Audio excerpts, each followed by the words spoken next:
Thanks, Lily. Jeremy. In Appalachia, music is more than just something you listen to. It's something you pass down from generation to generation. Appalachian folk music started in the 1700s, but it wasn't first commercially recorded until the 1920s. Today's story is about a jam session doing more than making music. It's keeping history and tradition alive. On a weekday evening, tucked away in a corner of WVU's campus, a circle forms. No stage, no performance, just people and music.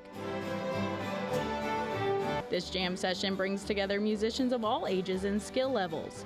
At the center of it all, community members who say what's happening here is older than any of them. I think that it's just a really essential element of culture, American culture, Appalachian culture, and I think that there have been, over its history, I feel like Appalachia has been sort of pushed down in a lot of aspects. So I think that being able to have a way to really keep the culture alive and invigorated is really important. Appalachian music dates back more than 300 years, blending Scots-Irish ballads, African rhythms, and the everyday stories of mountain life. Many of the tunes played today were never written down. They were learned by ear, passed from neighbor to neighbor. Long before concert halls and music festivals, this music lived on front porches and in living rooms, or any space players could find. But this jam band uses the lobby of Percival Hall on WVU's campus in an effort to pass this down to the next generation.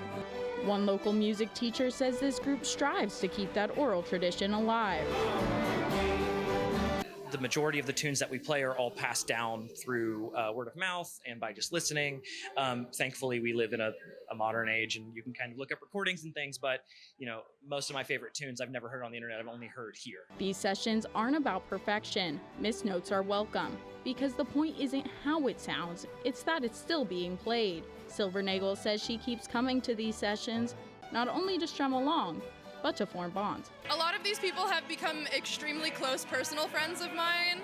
I'm a little newer to this specific jam, but I continue to just meet really, really amazing, wonderful, kind folks.